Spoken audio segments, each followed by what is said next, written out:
CIET NCERT द्वारा प्रस्तुत है कला पर आधारित कक्षा 6 की हिंदी की ध्वनि पाठ्यपुस्तक कृति। पृष्ठ संख्या 1।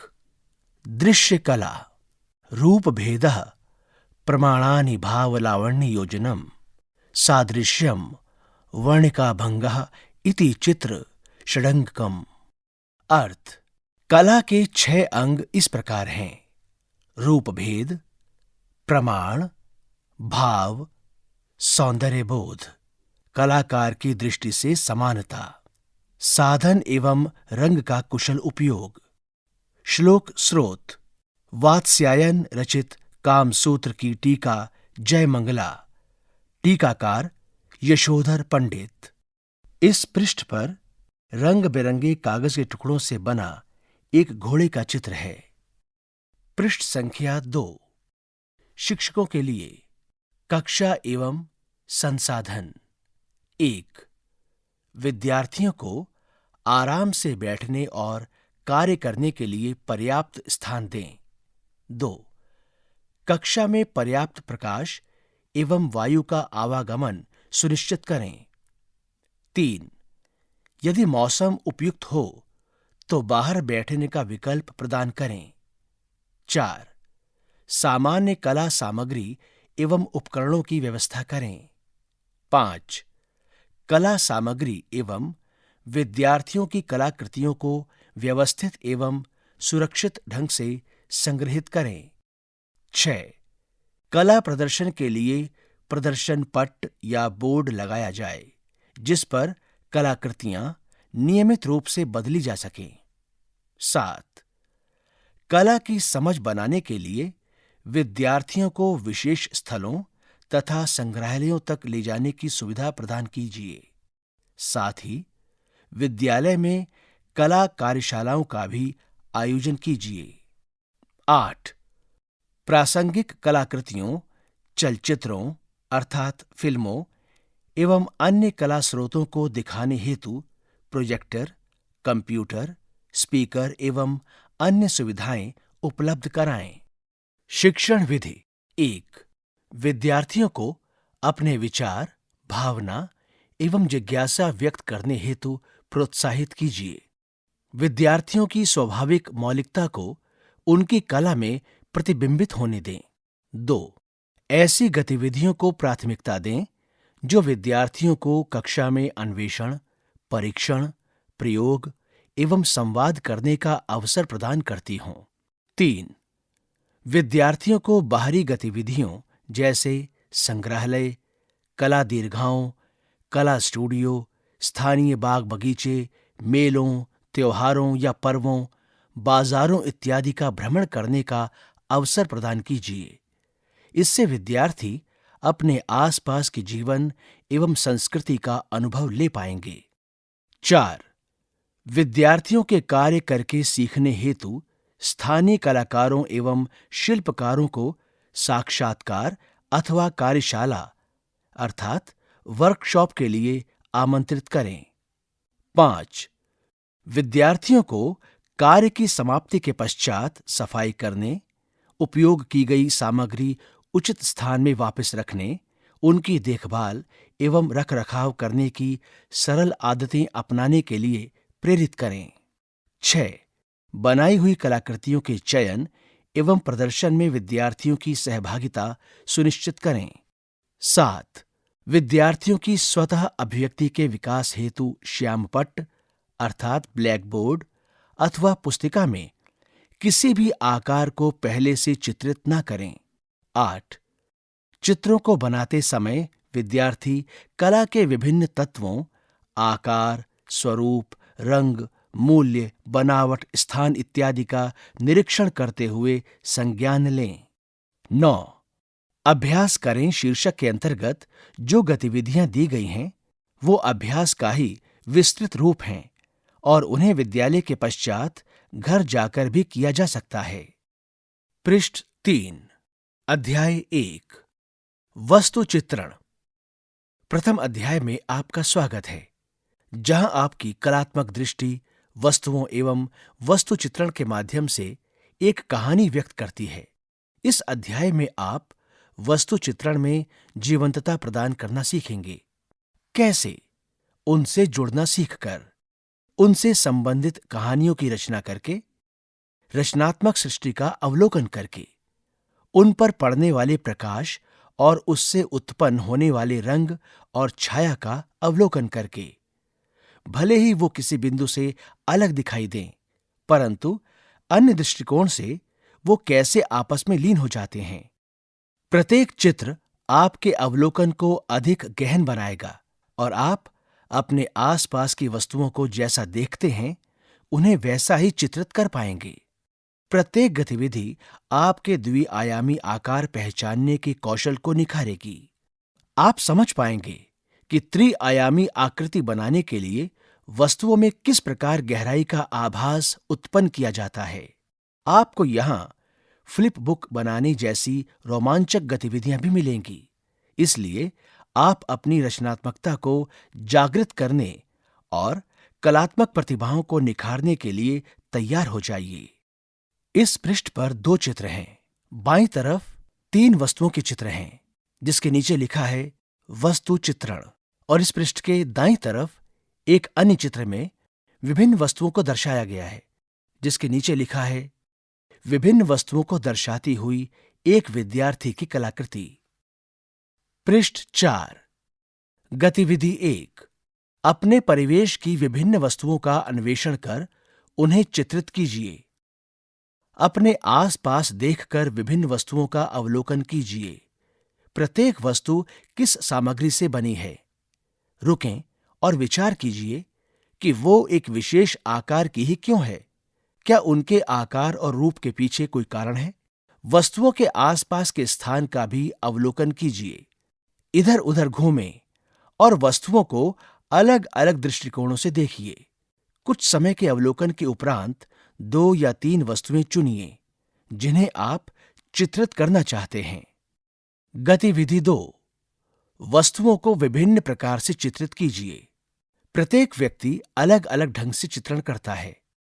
ये उनके भावों को एक अनोखा स्वरूप देता है। यहां कुछ विचार दिए गए हैं जिनकी सहायता से आप प्रयास कर सकते हैं। 1. एक निरंतर रेखा का उपयोग करके कोई वस्तु बनाएं। इसका अर्थ है कि आप वस्तु का चित्रण करते समय कागज से अपनी पेंसिल नहीं उठा सकते। अपने सहपाठियों से पूछें कि क्या वो इस चित्र से वस्तु को पहचान सकते हैं। 2. आप वस्तु के अलग अलग भागों को चित्रित कर सकते हैं। उदाहरण के लिए, पानी की बोतल बनाते समय प्रत्येक भाग अर्थात ढक्कन, बोतल इत्यादि को अलग अलग प्रकार से चित्रित कीजिए। उनके अनुपातों में अंतर पर ध्यान दीजिए। 3. एक ही वस्तु को 3 अलग अलग कोणों से चित्रित करने का प्रयत्न कीजिए। अपनी जगह बदलें या वस्तु की जगह में बदलाव कीजिए। आप वस्तु को धरातल पर रख सकते हैं या उसे लटका भी सकते हैं। तीनों कोणों से 3 चित्र बनाने के बाद उन्हें अपने सहपाठियों के साथ साझा कीजिए। उनसे पूछिए कि तीनों कोणों में से उन्हें कौन सा कोण सबसे रोचक लगता है। पहेली। बताओ मैं कौन हूं? जहां तुम जाओ वहां मुझे पाओ। न मेरा कोई आकार, न ही कोई रूप। आप मुझे देख तो सकते किंतु छू नहीं सकते। बताओ मैं कौन हूं? पहेली का उत्तर छाया। इस पृष्ठ पर बाईं तरफ 3 चित्र हैं। पहले चित्र में कुछ वस्तुएं हैं।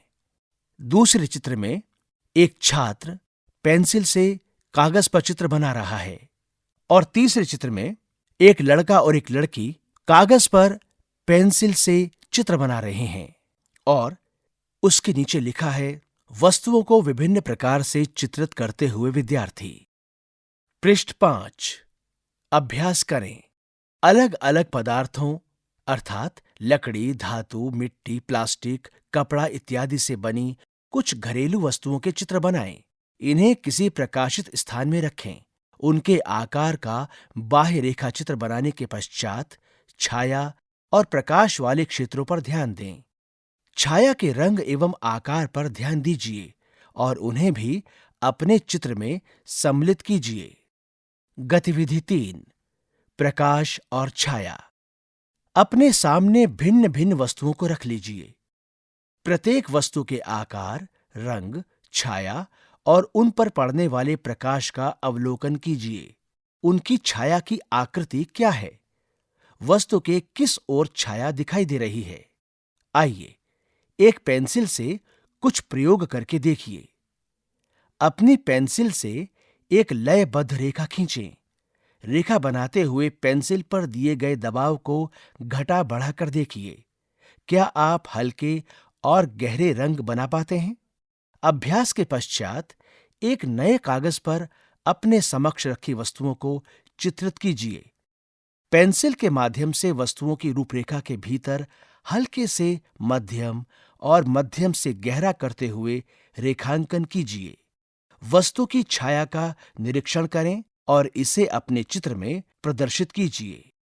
इस पृष्ठ पर विद्यार्थियों द्वारा बनाई गई कलाकृतियों के 2 चित्र हैं और उन चित्रों के नीचे लिखा है, छाया प्रकाश प्रदर्शित करती हुई विद्यार्थियों द्वारा बनाई गई कलाकृति।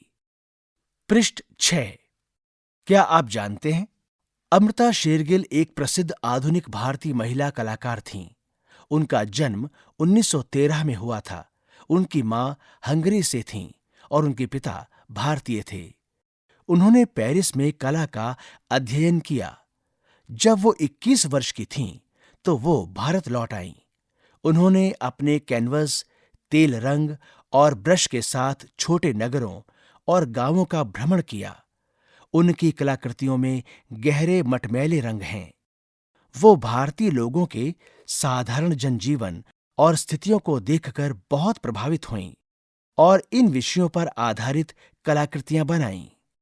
इस पृष्ठ पर अमृता शेरगिल का एक चित्र है और साथ ही इस पृष्ठ पर मध्य भाग में एक अन्य चित्र है और उस चित्र के नीचे लिखा है, अमृता शेरगिल की चित्रकला में वस्तु चित्रण।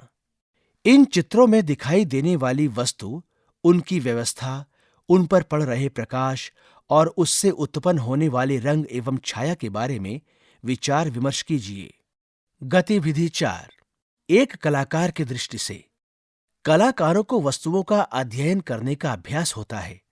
वो उन्हें एक समूह में व्यवस्थित करके रंग चित्र, मूर्तियां और छायाचित्रों के माध्यम से स्थिर वस्तुचित्र अर्थात फोटोग्राफ बनाते हैं। ऐसी कलाकृतियों को वस्तु चित्रण अर्थात स्टिल लाइफ कहा जाता है। वस्तु चित्रण में वस्तुओं के चयन और उन्हें कैसे व्यवस्थित किया जाए, इस पर बहुत विचार किया जाता है। फूल, पौधे, सब्जियां, फल, खाद्य पदार्थ, कपड़े, उपकरण और अन्य घरेलू वस्तुएं भी वस्तु चित्रण में सम्मिलित हैं। आप सोचते होंगे कि इसे स्टिल लाइफ क्यों कहा जाता है? यदि किसी वस्तु में जीवन नहीं है, तो क्या वो स्टिल लाइफ होगी? स्टिल लाइफ या वस्तु चित्रण कलाकृतियां ऐसी वस्तुओं को दर्शाती हैं जो स्थिर हैं और हिलती नहीं हैं। कलाकृति बनाने की प्रक्रिया में वस्तुओं को एक नया जीवन मिलता है। सुप्रसिद्ध कलाकारों के बनाए गए स्टिल लाइफ अथवा वस्तु चित्रण को देखिए और अपनी कक्षा में उन पर चर्चा कीजिए। पृष्ठ 7। गतिविधि 5। स्वयं एक वस्तु चित्र बनाएं। 4 से 5 विद्यार्थियों का समूह बनाएं और एक गोलाई में बैठें। परिधि के केंद्र में 2 से 3 वस्तुएं रखिए। बोतल, फल, धातु का ज्यामितीय प्रकार अर्थात कंपास, लकड़ी का फुट्टा यानी रोलर, कपड़े का टुकड़ा या कोई भी ऐसी वस्तु जो भी आपको रुचिकर लगे, उन्हें आप चुन सकते हैं। अपने समूह में चर्चा कीजिए कि वस्तुओं को किस तरह भिन्न भिन्न प्रकार से व्यवस्थित किया जा सकता है। वस्तुएं एक दूसरे को स्पर्श कर सकती हैं या आप उन्हें पृथक पृथक भी रख सकते हैं। सुनिश्चित कीजिए कि घेरे में बैठा प्रत्येक विद्यार्थी वस्तुओं की व्यवस्था को स्पष्ट रूप से देख सके। जिन वस्तुओं का आप चित्रण कर रहे हैं, उन पर ध्यान दें। उन्हें रेखांकित कर उनका वस्तुचित्र बनाएं। इस पृष्ठ पर 2 चित्र हैं। बाईं तरफ एक छात्र कागज पर चित्र बना रहा है और दाईं तरफ के चित्र में कुछ छात्र जमीन पर बैठकर चित्र बना रहे हैं। पृष्ठ 8। गतिविधि 6। फर्नीचर का चित्रांकन। विद्यालय और घर में आप किस प्रकार के फर्नीचर देखते हैं? फर्नीचर की कोई भी 2 या 3 वस्तुओं को देखिए और उनका चित्र बनाएं। अपने चित्रों की तुलना वास्तविक वस्तुओं से कीजिए। आपके द्वारा खींची गई सीधी रेखाओं, कोणों और आकृतियों की तुलना वास्तविक वस्तुओं में उपस्थित सीधी रेखाओं, कोणों और आकृतियों से कीजिए। अपने बनाए वस्तुचित्र में गहराई और त्रि-आयामी आभास लाने हेतु उनमें आवश्यक परिवर्तन कीजिए। इसे परिप्रेक्ष्य अर्थात पर्सपेक्टिव कहा जाता है। परिप्रेक्ष्य से वस्तुचित्रण में एक त्रि-आयामी आभास उत्पन्न होता है और वस्तुचित्र ऐसा प्रतीत होता है जैसे वो हमारे सामने हो। छोटे छोटे समूहों में अपने सहपाठियों के कार्यों को देखें और विश्लेषण करें कि किसके कार्य में परिप्रेक्ष्य है। उन रेखाओं, आकृतियों और रूपों की पहचान करें जो परिप्रेक्ष्य को दर्शाने में सहायक हों। अभ्यास कीजिए। भवन के विभिन्न भागों जैसे दरवाजे, खिड़कियों, पाइप, नलके, पंखे, बत्तियों इत्यादि का अवलोकन कीजिए और उनका चित्र बनाएं। इस पृष्ठ पर एक कुर्सी के 2 चित्र हैं। ये चित्र त्रि-आयामी हैं। पृष्ठ 9। गतिविधि 7। फ्लिप बुक बनाएं। कितना रोचक होगा यदि आप अपने चित्रों में वस्तुओं को गतिशीलता प्रदान कर सकें। हम एक फ्लिप बुक की सहायता से ऐसा कर सकते हैं। फ्लिप बुक बनाने के लिए इन निर्देशों का पालन कीजिए। चरण 1। एक A4 कागज को 8 समान भागों में बांट लीजिए। इन सभी को छोटी ओर से स्टेपलर का उपयोग करके एक साथ चिपका दीजिए। अब आपकी फ्लिप बुक तैयार हो गई है।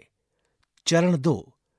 फ्लिप बुक के अंतिम पृष्ठ के दाहिने किनारे के पास कोई एक वस्तु बनाएं। पेंसिल की सहायता से अपनी इच्छा अनुसार उसमें अन्य विवरण जोड़िए। जब आप अपने चित्र से संतुष्ट हों तो उसे कलम से रेखांकित कर लीजिए। चरण 3 से 6। अब आपके चित्र को गतिशीलता प्रदान करने का समय आ गया है।